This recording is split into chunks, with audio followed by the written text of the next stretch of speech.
And a special TADA court today will pronounce the quantum of sentence against all the convicts of the 1993 Mumbai bomb blast case. We are expecting it shortly. Abu Salem arrived at Mumbai court just a while back. The court had convicted 6 people, including the mastermind of the attack, Mustafa Dosa, and Abu Salem on June 16 this year. Judge G.A. Sanap had on June 16 convicted Abu Salem, Mustafa Dosa, Karimullah Khan, Firoz Abdul Rashid Khan, Riyaz Siddiqui and Tahir Merchant for their role in hatching the conspiracy for the blast. However, Mustafa Dosa died in jail this year. Another accused, Abdul Qayyum, was acquitted. Arguments over the degree of sentences continued after the conviction in June and concluded on August the 10th. All the accused were facing multiple charges like criminal conspiracy, waging war against the government and murder of Mumbai citizens. TADA court will deliver second part of verdict after 24 years. In the first leg that concluded in 2007, the TADA court had convicted 100 accused in the case, while 23 people were acquitted. Abu Salem was brought to India from Portugal on a condition that Indian government would not punish him with life imprisonment or death sentence. It remains, though, to be seen what punishment the court will decide today. The Mumbai blast of March 12, 1993 resulted in 257 fatalities and over 700 were injured. The attacks were planned by India's most wanted fugitive, Dawood Ibrahim. Main culprits of the blast, Dawood Ibrahim and others, are still absconding. No one knows where they are. I think some of the accused will get the death penalty. But so far as the CBI has asked for the death penalty for 3 accused, in my estimate, some accused may get the death penalty. But so far as the other 2 accused are concerned, the Abu Salem and Riyaz Siddiqui, against whom the CBI is asking for life imprisonment, in my opinion, this is a fair demand of the CBI.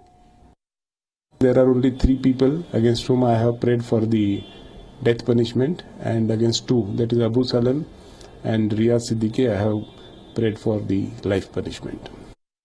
The offences are pretty grave, and the punishment could be either death or imprisonment for life. Death is of course exception. Whatever may be the quantum of punishment or even the finding of guilt is subject to challenge in the appellate court. So I think the second innings would start, and some of them might even prefer appeal, or even the state may go in appeal wherever state feels there is a miscarriage of justice.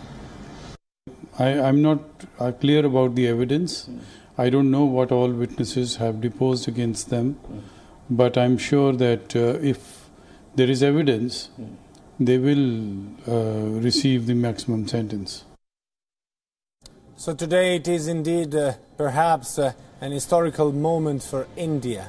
After a long time, since 1993, perhaps today the TADA court will definitely decide what sort of punishment will hit all those who are convicted in the 1993 Mumbai attacks. 12 bombs exploded back then, killing nearly 260 people. And I'm joined right now from the newsroom by my colleague Aisha Sindhu to talk more on this matter. Aisha, thank you very much for joining me. So indeed, today it could be a historic moment for Indian justice, isn't it?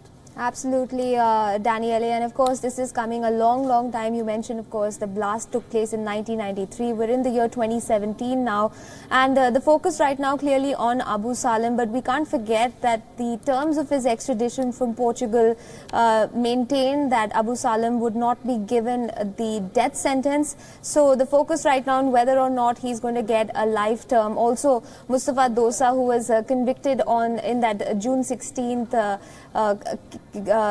indictment by the court, however, has passed away in jail since then. And right now the focus is on the other people who were convicted in the case. Remember, August 10th was when the court finished deliberating on what sort of punishment would be meted out to the people involved. We're counting down now to the court's decision on the quantum of sentencing. The focus remains, of course, on Abu Salem. One question for the benefit of our viewers who are watching us from all over the world. There is a lot of talk about death punishment in India. Could you please, if you don't mind, highlight a little bit when and if it is actually being used constantly? Well, Daniel, I don't have the exact details in front of me at this point in time, but it is, the death sentence is passed only in the rarest of rare cases.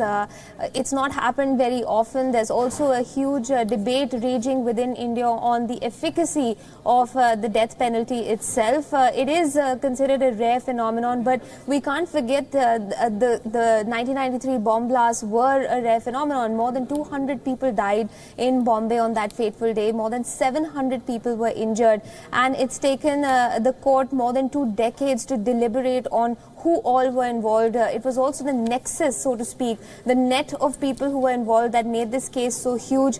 We're given to believe that just getting in the evidence, statements from people was a task in itself. We can't also forget that the mastermind of all of this, Dawood Ibrahim, continues to abscond. He's not in India. The authorities are trying very hard to bring him back, but that remains a big question mark at this point. So keeping that in mind, the death penalty, that's a valid question you've asked me, but whether or not it's going to be utilized in this case, one can't speculate on, the authority of the Honorable Court. We'll have to wait and hear what exactly is said. But Abu Salem, of course, will be able to escape the death penalty given the terms of his extradition from Portugal. Yes, right. It's worth reminding to our viewers that the pact with Portugal was that he should have not been sentenced, he should have not been punished with capital sentence or lifetime imprisonment. As an Indian citizen, Aisha, what it means to you, the 1993, for your family, for the people of India, what is in your memory regarding that? Is this an emotional also decision that the court has to take today? Absolutely, Daniele. I think it does evoke emotions in most citizens. I was a young person at that time. I can't even remember which part of India I was back in 1993. But it just the fact that it was also in many ways an assault on the multicultural and secular fabric of the city of Mumbai. It's always referred to as a melting pot of sorts. The fact that this affected the entire community. 250 people dead. It was not a small number. It was a series of bomb blasts that took place across the city. It does bring back horrible memories of carnage, of death, and we can just hope that this conviction today, the giving out of the quantum of sentencing, will help in assuaging at least some of the pain that was felt by the friends and family of those who lost their lives or were injured in that horrific day back in 1993.